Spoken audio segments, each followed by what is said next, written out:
Bonjour, dans cette vidéo, on va regarder des fonctions sinusoïdales qui sont un type de fonction périodique. Quand j'utilise le mot sinusoïdal, ça pourrait parler des fonctions de sinus ou de cosinus, mais on va se limiter surtout à des fonctions sinus. Alors, voici le graphique d'une fonction sinusoïdale. On veut décrire cette fonction. C'est pas nécessaire de connaître son équation, mais on veut déterminer son image. So, l'image, c'est les valeurs de y qui sont acceptables. On a un maximum ici à 3 et on a un minimum à négatif 7. Donc, notre image, c'est les valeurs de y qui sont entre négatif 7 et 3. Alors, y est entre négatif 7 et 3.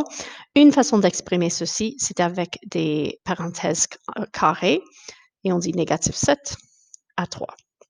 Ça, c'est l'image. Le domaine, c'est toujours tous les nombres réels. Ce n'était pas demandé dans cette question parce que c'est toujours tous les nombres réels. So, x appartient au nombre réel.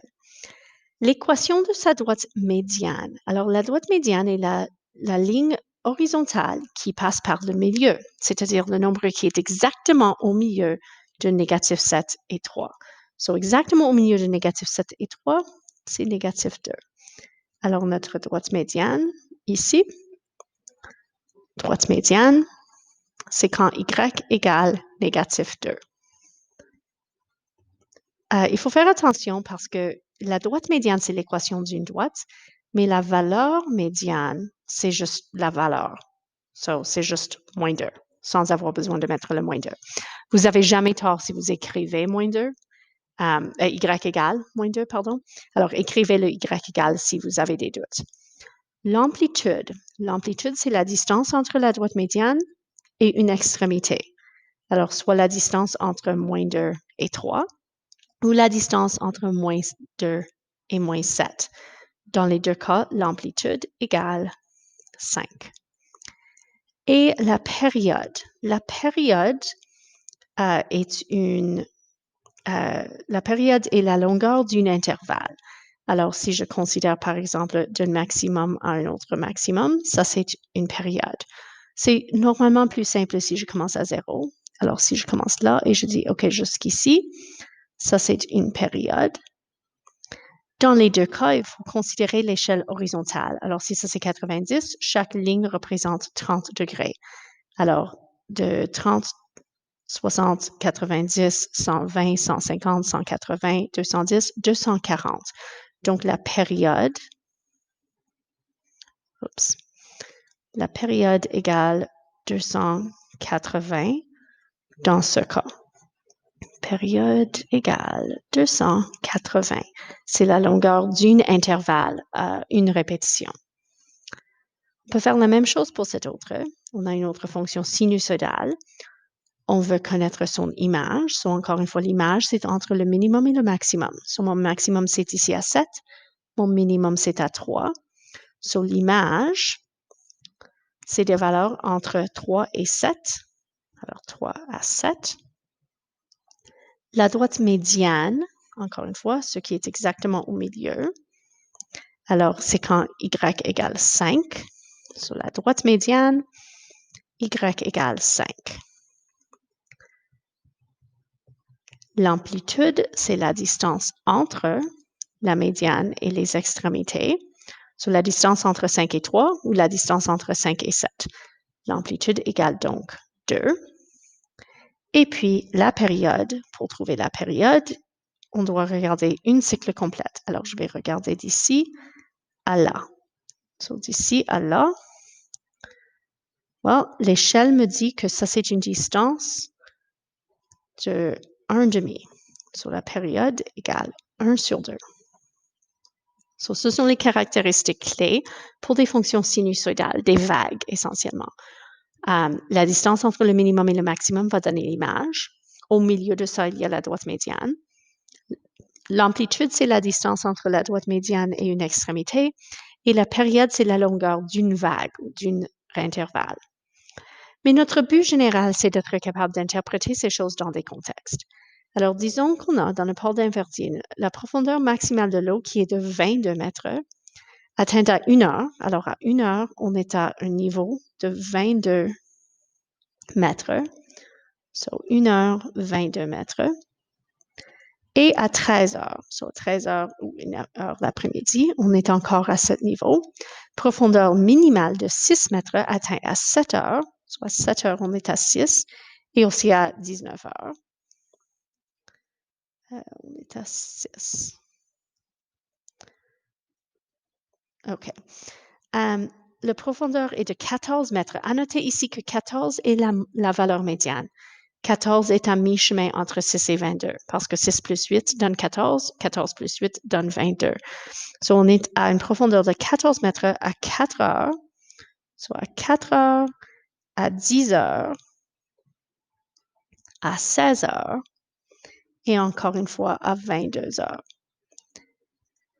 On veut faire l'esquisse de cette fonction, la fonction sinusoïdale. Alors, ce que je vais dessiner ici, je sais que ça c'est un maximum, un minimum, un maximum, un minimum, etc. Alors, ça c'est essentiellement un cycle de ces marées. On peut utiliser cette information pour trouver les caractéristiques comme on faisait tout à l'heure. So, la droite médiane, c'est normalement la première place à commencer. So, la droite médiane, j'avais déjà mentionné, mais c'est à mi-chemin entre le minimum et le maximum.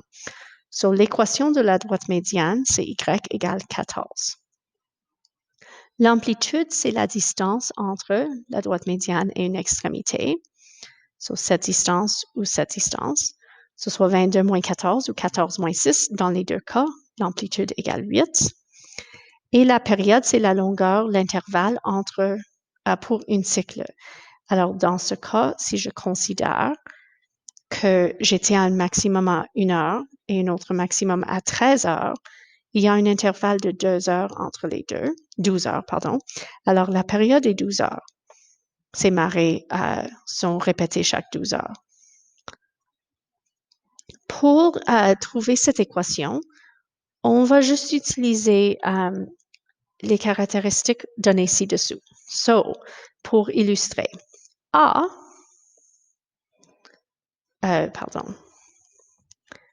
c'est lié à l'amplitude. C'est presque ce qu'on a vu avec des fonctions polynomiales, que A représente un étirement. L'amplitude est affectée par un étirement. Alors, A, c'est l'amplitude dans ce cas 8. La valeur de D représente une translation verticale, dans ce cas la droite médiane. So, on va utiliser la valeur médiane, pas la droite, valeur médiane pour la valeur de D. Ça, c'est vrai pour toute fonction trigonométrique. Vous n'avez pas besoin de vous inquiéter d'où vient cette valeur. Ça, c'est ce qu'on appelle le déphasage. C'est pas nécessaire pour ce cours de comprendre d'où ça vient. B, c'est lié à la période, mais il faut faire attention parce que B n'est pas la période.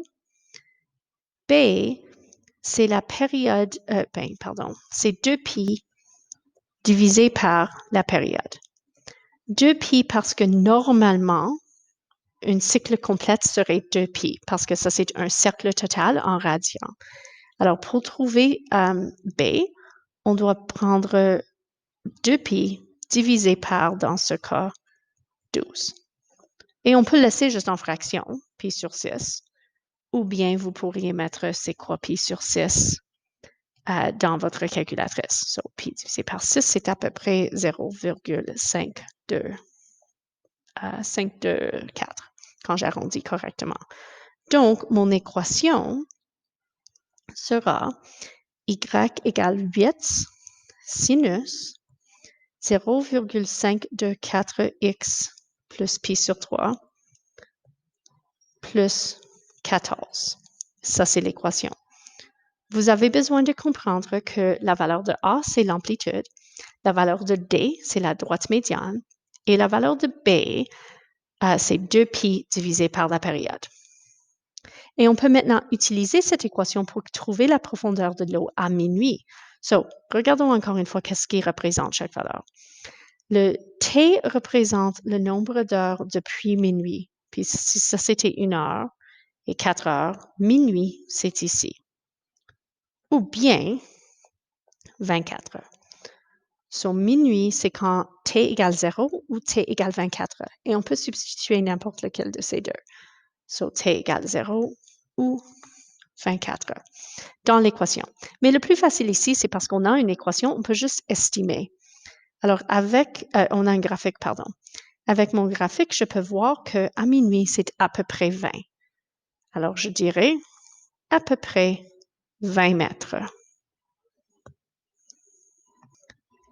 En fait, si je substitue 0 dans mon équation, je trouve que y égale plutôt 20,9 mètres. Mais avec mon graphique, c'était pas pire. Je substitue dans mon équation et ça, c'est ce que j'obtiens.